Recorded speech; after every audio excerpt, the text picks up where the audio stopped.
नमो अरहन्ताणं नमो सिद्धाणं नमो आयरीयाण नमो वच्छायाण नमो लोये सब साहूणम्।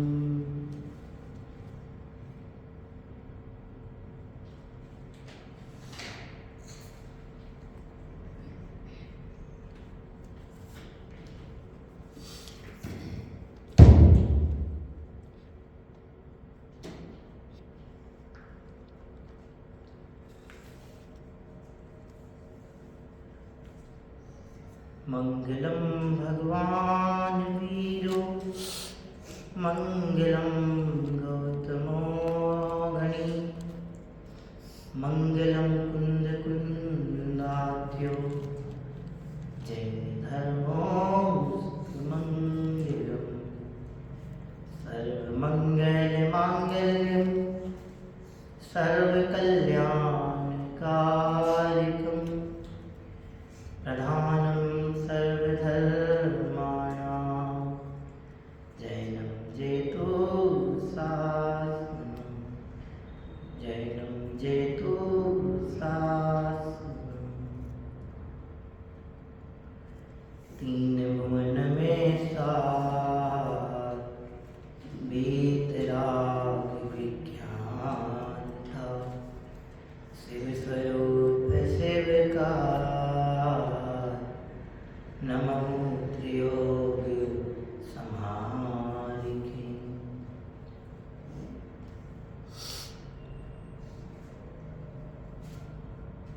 बोले पंच परमेश्वर भगवान की अहिंसा परमो धर्म की वीतराग धर्म की।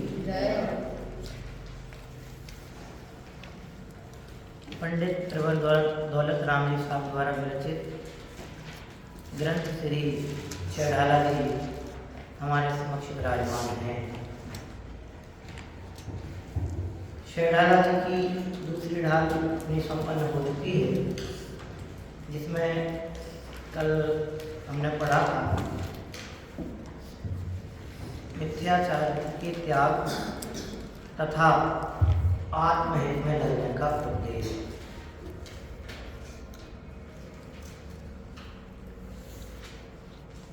छंद है ये सर्व मिथ्याचारे त्याग अब आत्म के हित पंथ लाग।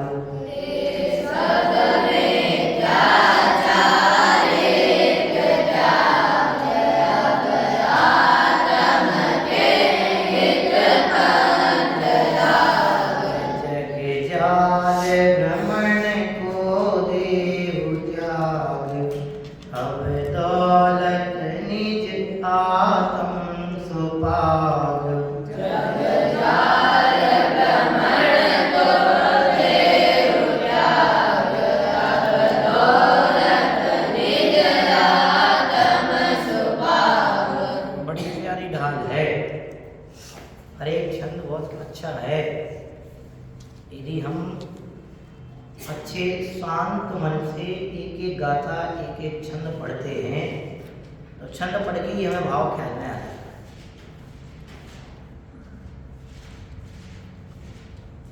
हमें कोई बीमारी हो जाती है और डॉक्टर हमें ट्रीटमेंट देता है, मेडिसिन देता है, दवाइयाँ देता है। वे कब से शुरू करते हैं? 2 दिन बाद, 3 दिन बाद, 4 दिन बाद, 2 घंटे बाद? कब करते हैं? डॉक्टर ने ट्रीटमेंट दिया, मेडिसिन दी, भैया यदि तुम्हें ठीक होना है कोई मेडिसिन खा लो। हम वो मेडिसिन तत्काल बिल्कुल देर क्यों, 10 मिनट की भी देर नहीं करते, हम तत्काल वो मेडिसिन लेना पसंद करते हैं। कैसी कड़वी हो तो भी, कैसी हो, क्यों? क्योंकि वो बीमारी की तकलीफ, रोग की तकलीफ, पीड़ा जब सहन नहीं होती, कैसी ही दवाई क्यों ना हो, कैसी ही औषधि क्यों ना हो, कड़वी नहीं महाकड़वी हो, भयंकर कड़वी हो, तो भी उसका सेवन करते हैं। करते कि नहीं करते? तत्क्षण डॉक्टर ने ट्रीटमेंट बताया और उसी समय उसका उपचार हम करना। कैसे ही कष्ट हो,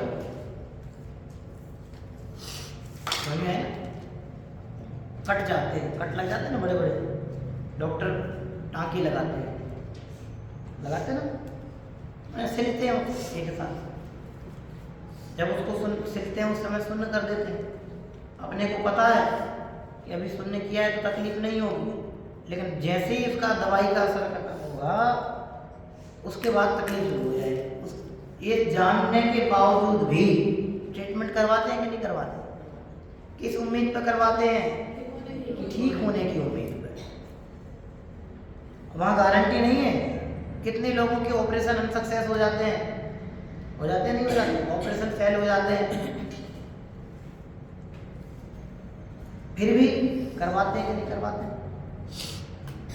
मैं तो ये कह रहा हूँ कि कोई बीमारी होती है तो जब हम उसका उपाय दूर करने का तत्क्षण करते हैं, दवाइयाँ उसी समय लेते हैं, किस भाव से ठीक हो जाएंगे। ऐसे ही हमें कि तुम्हें लग रहा है ना, हमें लग रहा है ना कि संसार में दुख है, हमें लग रहा है ना कि संसार में पीड़ा है, हमने जान लिया है ना जिनवाणी से कि संसार में सुख नहीं है, हमने पढ़ लिया ना आगम से कि संसारियों में और संसार में सुख नहीं है। ये स्त्री, पत्नी, कुटुंब, परिवार, धन, संपत्ति, ये संसार, ये पद, ये प्रतिष्ठा, ये ऐश्वर्य, ये सम्मान, ये सब कुछ नहीं है। 4 दिनों की चांदनी, फिर अंधियारी रात, ऐसा सिस्टम है। इसलिए इनमें रीझना नहीं, इनमें सुख नहीं है, ये भी दुख के ही रूप हैं। हमें अपने अज्ञान के कारण इनमें सुख हासिल होता है। उस अज्ञान को दूर कराने के लिए जिनवाणी मां में जगा रही है, समझा रही है। क्या समझा रही है? ये समस्त प्रकार के मिथ्याचार को त्याग करके क्या करो? आत्म के हित पंथ लाओ, आत्महित के पंथ यानी मार्ग में लग जाओ। तो कब से लग जाओ? जिस समय ये समझ में आ गया है ये संसार की जितनी भी परिस्थितियां हैं, ये संसार की जितनी भी सुख सुविधाएं हैं, ये संसार के जितने भी मार्ग हैं, ये संसार में बनने बिगड़ने वाली जितनी भी परिस्थितियां हैं, ये संसार में हमारे जितने संबंधी हैं या नहीं हैं, इन सब में एकत्व ममत्व कर्तृत्व भोक्तृत्व स्थापित करना ये हमारे दुख का कारण है। संसार में सुख लगना और मानना ये मूलतः दुख ही है। जिस समय ये बात समझ में आ जाए उसी समय से क्या करो? अब लिखा है ना, अब माने 2 बार, एक छंद में 2 बार अब शब्द का प्रयोग किया है। अब माने अभी, अभी माने इसी समय, एट ए टाइम, तुरंत, तत्क्षण, बिना किसी के इंतजार किए, बिना देर किए, बिल्कुल एट ए टाइम स्टार्ट हो जाए। पूरे मकान में आग लग जाए तो आप उसके अंदर लेटे हो, एसी चल रही है आपके कमरे में, लेटे हो, सब कुछ जल रहा है, सारे कमरे जलने लगे, बाजू वाला कमरा भी जल रहा है, सब कुछ जल रहा है, तुम एसी में हो। अरे अपना कमरा तो ठंडा है, जलने दो, कोई दिक्कत नहीं। अपने कमरे को ठंडा मान करके कितनी देर पड़े रहोगे? यदि जीना चाहते हो, बचना चाहते हो तो अपनी बुद्धि का व्यवस्थित प्रयोग करके, अरे बाजू के कमरे में आग लग गई है, मकान के चारों तरफ आग लगी है, ये भले एसी के कारण ठंडा दिखाई दे रहा है, थोड़ी देर में हमारे कमरे में भी आग आने वाली। ऐसा जान करके बुद्धिमानी प्राणी क्या करते हैं? तत्क्षण ही उस कमरे से भाग जाते हैं, भागने का प्रयास करते हैं, जलते हुए घर में से निकलने का प्रयास करते हैं। अरे 3 मंजिल ऊपर से भी कूद के नीचे गिरना पड़े तो कूद जाते हैं, किस उम्मीद से? कि बच जाए। मकान के चारों तरफ आग लगी है तो बचने का उपाय कब करते हैं बुद्धिमान? तत्क्षण, तुरंत। और जो ऐसा मान करे अभी तो अपने कमरे में नहीं आइए, थोड़ा और 15 मिनट रेस्ट कर लो, ऐसा जो 15 मिनट का रेस्ट करे ना वो मूर्ख है। चारों तरफ आग लगी है, एसी की ठंडी हवा देख करके 15 मिनट रुक जाओ। अरे अभी नहीं आई, अभी तो वहां लगी है, यहाँ तक आने में 10 मिनट लगे। मूर्ख हो, पागल हो, बुद्धि खराब हो गई, ऐसे सोचते ना दुनिया के लोग। वस्तुता है भी, देख रहे हो सामने मौत खड़ी है, चारों तरफ आग लगी है, एसी की ठंडी थोड़ी सी हवा देख करके आप उसको जलती हुई तपन को नहीं समझ पा रहे। देखते जा रहे हो कि वो जल गया, ये जल गया, ये जल गया, अपने आप यहाँ तक आग नहीं पहुंची है, ऐसा समझ के निश्चिंत बैठे रहोगे तो ये तो मूर्खता है ना। सामने संकट देखे हो, यहाँ निश्चिंत बैठे रहे तो बस उससे बचने का प्रयास नहीं करें तो मूर्खता है। इसलिए बेटे जब अपने को पता चल गया है कि संसार में सुख नहीं है, संसार में जब तक रहेंगे तब तक दुखी ही रहेंगे, संसार में अब तक कोई सुखी नहीं हुआ। सुखी वे हुए हैं जिन्होंने संसार शरीर और भोगों से अपने मुंह को छोड़ा है। मोह से प्राणी दुखी है। सर्व दुखानां मूलम मोहा, सर्व दुखों का मूल क्या है? मोह है। सर्व दुखानां मूलम मोहा, सर्व दुखों का मूल मोह है। उस मोह से बचाने का प्रयास कर रहे। कब? अब, अभी।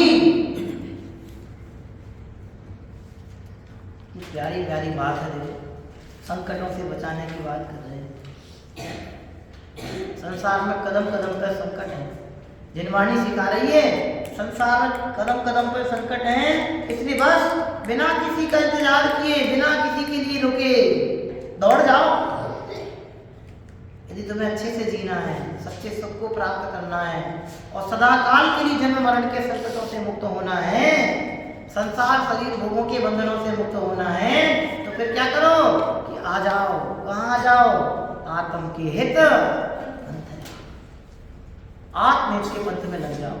करने योग्य कार्य एक ही है, अपने आत्महित के पंथ में लगो। बुद्धिमान वही है जो आत्महित का प्रयास करते हैं, और जो परहित का प्रयास करते हैं वे ना तो परहित कर पाते हैं ना स्वहित में प्रवर्त पाते हैं। दोनों जगह ही परेशानी का सामना करते हैं। फिर क्या करें? संकटों से जिन्हें बचने की अभिलाषा है, संसार के दुखों से जिनकी छूटने की अभिलाषा है, 4 गति 84 लाख योनियों के परिभ्रमण से जिनकी बचने की भावना है, अनादिकालीन संसार को विराम प्रदान करने की जिनकी भावना है, जो अपने आप को सर्व प्रकार के बंधनों से मुक्त कराना चाहते हैं, जो अपने आप को सर्व कर्म बंधनों से मुक्त कराना चाहते हैं, वे क्या करें? वे ये करें, क्या करें? आत्म के हित पंथ लाग। अब आत्म के हित पंथ लाग, यही काम कर,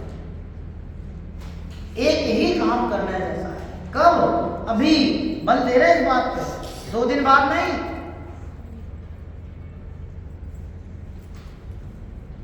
एक बार युधिष्ठिर महाराज अपने राजसभा में बैठे थे। एक भिखारी आया, जानने लगे थे राज युधिष्ठिर। भिखारी आया, महाराज कुछ दक्षिणा मिल जाए, दान मिल जाए, हम अपने परिवार का भरण पोषण अच्छे से कर सकें। महाराज बोलते हैं अभी तो सभा खत्म हो गई है, कल आना। अभी तो सभा खत्म हो गई है, कल आना। कल आपको यथेच्छित, मतलब जो चाहेंगे आप वैसा दान आपको दिया जाएगा। ठीक है साहब, क्या बोल। लेकिन भीम ने ये सब 5 पांडव भीम ने ये बात सुनी तो भीम ने जाके बढ़िया बाहर का नगाड़ा बजा दिया जोर जोर से। भीम तो अच्छे मस्त थे, 100 आदमियों का बल था, 1000 आदमियों का। तो वो नगाड़ा बेड़ी बजा दी राजभवन के बाहर, जो बड़ा वो होता था ना, अपनी भाषा में बोलते बैंड, तो खुशी की बेड़ी बजा दी। जब राजमहलों में कोई प्रसन्नता के अवसर आया करते थे तो आनंद की बेड़ी, आनंद बेड़ी उसको बोलते थे, वो बजा दिया था। तो इससे सबको पता चल जाता था कि आज कोई उत्सव है, कोई खुशी का प्रसंग राजभवन में बना है। तो बजा दी तो सबको आश्चर्य हुआ, किसने बजा दी। युधिष्ठिर को भी पता चला, राजभवन में आवाज तो गई, ये किसने बजा दी, क्या हुआ। वहां से भीम जोर जोर से बजाते जा रहा है, महाराज युधिष्ठिर की जय, महाराज युधिष्ठिर की जय, महाराज युधिष्ठिर की जय। सब भीड़ इकट्ठी होगी, भाई क्या हो, अरे हम तो महाराज को बताएंगे। महाराज वहां पहुंचे, पूरी प्रजा वहां इकट्ठी होगी, अरे क्या बात है, इतने खुश क्यों हो रहे हो? और महाराज युधिष्ठिर वहां पहुंचे, क्या बात है भीम, क्या बात है अनु, इतनी प्रसन्नता, क्या प्रसन्नता है, अपने महल में घटना हुई है, प्रसंग बना है, आपको नहीं पता? आपसे ही तो हमने वो देखा है प्रसंग। क्या देखा है? आपके ही कारण तो प्रसन्नता हुई है मेरे को, मेरे कारण प्रसन्नता हुई है। हाँ आपके कारण। क्या हुआ? उन्हें पता नहीं, समझ नहीं पाए। महाराज थे जब, उन्होंने बोला महाराज आपने काल को जीत लिया। काल को जीत लिया कैसे? आपको काल को जीत लिया, इतनी सी घटना में काल को कैसे जीत लिया? भिखारी आया कल आना, इतने में काल को क्या जीत लिया?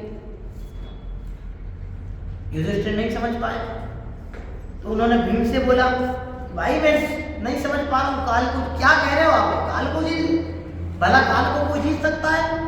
युधिष्ठिर बोले काल को कौन जीत सकता है, समय को कौन जीत सकता है? महाराज आपने जीत लिया है। कैसे? उन्होंने उसको एक्सप्लेन किया कि महाराज राजसभा में अपन बैठे थे, आप प्रस्थान करने लगे थे, सभा का समय पूरा हो गया था। उस समय एक ब्राह्मण भिखारी अपने यहाँ आया, उसने आपसे दक्षिणा या दान मांगा, तो आपने उसको कह दिया कि आज सभा हो गई है, कल आना। इसका मतलब आपने काल जीत लिया ना। कल आना मतलब आपने कल तक की गारंटी ले ली कि कल तक कुछ नहीं होगा, ना आप मरेंगे ना वो उसको कोई समस्या होगी, सब बराबर बने रहेंगे। इसका मतलब आपने काल पे विजय प्राप्त कर ली, आपकी इच्छा से सब कुछ होगा, इसका मतलब आपने उस पर विजय प्राप्त कर ली। एक तो होता है महाराज काल को जीत लिया।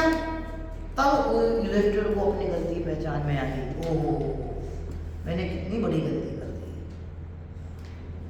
दान धर्म दया पुण्य सत्कर्म ये कल के भरोसे नहीं छोड़े जाते, एक तत्क्षण किए जाते। क्यों? आने वाले समय को किसी ने नहीं देखा, अगले पल में क्या होने वाला है किसी को नहीं पता। हम कल से धर्म कर लेंगे, बड़े हो जाएंगे फिर धर्म कर लेंगे, 5 साल बाद धर्म कर लेंगे, पढ़ाई लिखाई नौकरी हो जाएगी उसके बाद धर्म कर लेंगे, परिवार बच्चों की शादी हो जाएगी उसके बाद धर्म कर लेंगे, बिजनेस सेटल हो जाएगा उसके बाद धर्म कर लेंगे, अच्छी जॉब हो जाएगी उसके बाद धर्म कर लेंगे। नहीं, अरे एक समय के लिए हम पार नहीं पा पाए, एक समय को हम नहीं समझ पाए अगले पल में क्या होने वाला है, तो 5 साल तक की 50 साल तक की प्लानिंग करके चलते हैं। नहीं, लिख रहे आज मेघ के पंथ में कब लगो, 5 साल बाद या 25 साल बाद, ना 5 साल बाद ना 25 साल बाद, कब? अब, अभी, इसी वक्त, एट ए टाइम। आत्म के हित पंथ लिखा है, 2 बार लिखा दोनों शब्द में। अब आत्म के हित पंथ लाभ, अब दौलत निज आत्म सुभाग। 2 बार अब शब्द का प्रयोग किया है। धर्ममय जीवन जीने के लिए 5 साल बाद पुरुषार्थ करने की आवश्यकता नहीं है, आज से और अभी से अपने जीवन को धर्ममय बनाने की आवश्यकता है। जिन्हें सुखी होना है वे आज से ही अपने जीवन को धर्ममय, आज से ही नहीं अभी से, इसी वक्त से ऐसा संकल्प लेंगे। नहीं, अब समय आ गया है, किसका इंतजार कर रहे हैं, किसके लिए रुके हुए हैं? इससे अच्छा समय दूसरा नहीं आने वाला, इससे अच्छा संयोग दूसरा नहीं आने वाला, इससे अच्छा निमित्त दूसरा नहीं मिलने वाला, इससे अच्छा पुरुषार्थ करने की दशा दूसरी नहीं मिलने वाली, इससे अच्छे संयोग दूसरे नहीं मिलने वाले, गुरु वाले समागम, इससे अच्छी सामर्थ्य कभी नहीं मिलने वाली। दिन पर दिन अपनी सामर्थ्य क्षीण होती जा रही है, कमजोर होती जा रही है। आज आप 5 साल, आज आप 9 साल 1 दिन के हैं, तो अगले दिन 9 साल 2 दिन के हो जाएंगे, तो 1 दिन की ताकत कमजोर हो जाएगी, आपको शरीर की शक्ति घट जाएगी। हर दिन, हर समय, हर क्षण, हर एक सेकंड, सबसे अपन नैनो सेकंड तक का समझते हैं, उससे भी कम समय का होता है एक समय। समझे? एक समय में कई नैनो सेकंड होते हैं, अनंत नैनो सेकंड, ऐसा समझ लो। अब आप समझ लो, इतना कीमती मनुष्य अपने को मिला है, किसका इंतजार कर रहे हैं? कौन साथ में चलेगा? सारे साथी जगे मैं न जागा। सब जग गए, हम नहीं जागे। समझ में आया? अब जगने का समय आ गया। अनादिकाल से लेके आज तक हम सोते आए हैं, सोते सोते में निकल गई। पता सबको है, मानता कोई नहीं। ना हम मान रहे हैं, ना तुम मान रहे, ना सारी दुनिया मान रही। अच्छा, अब दुनिया को धर्म कराना चाहते हैं, हम उपदेश देना जल्दी चाहते हैं, सिखाना जल्दी चाहते हैं, पढ़ाना जल्दी चाहते हैं, लोग धर्मात्मा हो जाएं, हम चाहते हैं, लेकिन हम धर्मात्मा हो जाएं नहीं चाहते। हर कोई चाहता है कि मुनिराजों का अपमान नहीं हो जाए, लेकिन हम मुनिराजों का अपमान नहीं करेंगे, ये कोई प्रयास नहीं करता। हर कोई चाहता है कि जैन धर्म की प्रभावना हमेशा होनी चाहिए, लेकिन हमसे जैन धर्म की प्रभावना हो, इसके लिए कोई प्रयास नहीं करता। अपना खुद का भाई बेटा दीक्षा लेने निकले तो रोते हैं, दूसरा निकले तो तालियां बजाते हैं, बहुत बढ़िया है, तुमने बहुत अच्छा निर्णय लिया। खुद का बेटा जाए तो अभी तो उम्र ही नहीं, अभी तो बचपन है। आलू नहीं खाना चाहिए साहब। आपकी मम्मी अभी पाठशाला पढ़ाती होगी ना, कोई कोई मम्मी पढ़ाती है, सब बच्चों को ही सिखाती होंगी वो कि आलू नहीं खाना चाहिए, प्याज नहीं खाना चाहिए, अवश्य नहीं खाना चाहिए। और जब अपने बच्चे की बात आती है, केले की चिप्स ही तो है वो, केले की नहीं, वो आलू की चिप्स ही तो है, छोटा है अभी तो धीरे धीरे सीख जाएगा। नहीं, ध्यान रखना, पाप छोटा बड़ा नहीं देखता, पाप का फल छोटा बड़ा नहीं देखता। तुम करो तो उतना ही फल लगेगा, हम करें तो उतना ही फल लगेगा। समझ में है ना? पाप किसी को माफ नहीं करता, पाप किया है तो फल भोगना पड़ेगा। इसलिए सदा पाप करने से भयभीत रहो, किसी भी प्राणी को कष्ट मत दो। सब बातों का एक ही सार है, संसार शरीर भोगों से उदासीनता रखते हुए अपने जीवन को धर्ममय बनाने का प्रयास करो। किसी के लिए मत इंतजार करो। प्यास लगी है तो इंतजार नहीं करते कि पापा नहीं आएंगे तो पानी पिएंगे, भूख लगी है तो इंतजार नहीं करते कि मम्मी आएंगे तो खाना खाएंगे, लाओ बस हमें तो भूख लगी है, यही करते कि नहीं करते? अच्छा, भूख लगती है तो मुहूर्त निकालते हो, आज 12:01 का मुहूर्त है खाना खाने का, 12:01 पर खाना मिलेगा तो खाएंगे, इसके अलावा खाना नहीं खाएंगे। मुहूर्त निकालते हो? भोजन करने का कोई मुहूर्त नहीं निकालते, बाकी के लिए मुहूर्त चाहिए है। आप सोच के देखो कि क्या क्या चल रहा है। किसी का इंतजार मत करो। यदि अपने जीवन को उज्जवल बनाना है तो आज से ही पुरुषार्थ शुरू कर दो। लौकिक में भी यदि उन्नति चाहते हो तो आज से ही मेहनत प्रयास करना शुरू कर दो। जो अच्छे विद्यार्थी होते हैं, अच्छा परिणाम, अच्छा रिजल्ट प्राप्त करने के लिए परीक्षाओं के टाइम का इंतजार नहीं करते कि परीक्षाओं का समय आएगा तो हम पढ़ लेंगे, अच्छे अंक ले आएंगे। जो अच्छा रिजल्ट चाहते हैं भी जिस समय से वो उस कक्षा में प्रवेश होते हैं उसी दिन से भी अपनी परीक्षा की तैयारी करने लगते हैं। उनकी परीक्षा हर दिन होती है।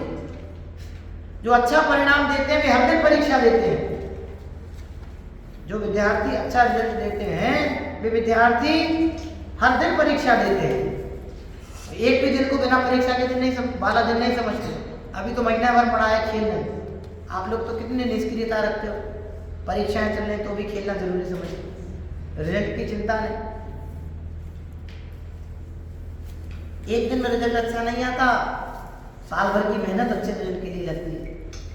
ऐसे यहाँ है, किसी के इंतजार मत करो। यदि सुखी होना है तो आज से ही शुरुआत करो, अच्छा रिजल्ट चाहिए तो आज से ही मेहनत करो। समझ में है ना? आगे बढ़ना है तो फिर आज से ही पुरुषार्थ करो। दुनिया में सक्सेस होना है तो आज से ही अपना रूटीन तय करो। ऐसे मोक्ष मार्ग में आगे बढ़ना है तो आज से मोक्ष मार्ग की, सच्चे सम्यक मोक्ष मार्ग की पहचान करो। आज से मोक्ष के मार्ग की पहचान करके उसमें प्रवर्तने का प्रयास करो। इसलिए लिखा है यहाँ पे, अब आत्म के हित पंथ ला। संसार में चारों तरफ विषयों की और भोगों की आग लगी हुई है। व्हाट्सएप यूनिवर्सिटी में तो सब कुछ आता है, सुबह से लेके मोबाइल में फ्री फोकट की पढ़ाई है, वो समय खराब करना है। दुरुपयोग से बचे। इसलिए लिखा है अब आत्म के हित पंथ ला, किसी के इंतजार में मत रखो। अरे तीर्थंकरों तक का इंतजार करने को नहीं कहा है, तीर्थंकरों तक के इंतजार करने को नहीं कहा है, तो फिर बाकी का तो सब छोड़ दो। समोषण में भगवान के तीर्थंकरों का समोषण लगता है ना, तो समोषण में बैठे बैठे जी भगवान की दिव्य ध्वनि खिलती है, सुनते सुनते केवल ज्ञान प्राप्त करते हैं, कर्मों का क्षय होता है, अंतर्मुख वो सिद्ध बन जाते हैं, भगवान से पहले भगवान बन जाते हैं और भगवान की दिव्य ध्वनि खिलती रह जाती है। जिनका पुरुषार्थ श्रेष्ठ होता है वे अपना काम उनसे पहले भी कर जाते हैं, ऐसे आत्मलीन होते हैं, आत्म तल्लीनता की दशा में आनंद आनंद आनंद आनंद, और सब कर्मों का क्षय होता है और निर्मुक्त अवस्था उनको प्रकट हो जाती है। समझ में आया? इसलिए बेटे घबराओ मत, एक अच्छा उद्देश्य बनाओ, सम्यक उद्देश्य बनाओ और इस मार्ग में आगे बढ़ने का प्रयास करो। इसलिए संसारियों के लिए रोको मत, अपने समय शक्ति को बर्बाद मत करो। जो प्राप्त समय शक्ति है उसका हमारा सदुपयोग बने, हम धर्म के मार्ग में वृद्धि को प्राप्त हो, मोक्ष के मार्ग में वृद्धि को प्राप्त हो। समझ में आया ना? सम्यक दर्शन के मार्ग में वृद्धि को, ऊंचाइयों को प्राप्त हो, तो इस जीवन की सार्थकता है। ये ढाल, ये ग्रंथ, ये आगम, ये भगवंतों की देशना हमें इस बात की ही प्रेरणा प्रदान करती है कि अपने जीवन को मोक्ष के मार्ग में समर्पित करो, अपने जीवन को धर्म के पंथ में समर्पित करो, मोक्ष के पंथ में समर्पित करो। यही मनुष्य भाव की जीत है, इससे ही मनुष्य भाव सार्थकता को प्राप्त होता है। हम सब भी अपने प्राप्त मनुष्य भाव को सार्थक बनाएं, सम्यक को प्राप्त करके मोक्ष मार्ग में वृद्धि को प्राप्त हो। ऐसी परम पवित्र भावना के साथ विराम देते हैं। मेरी पंच परमेष्ठी भगवान की जय।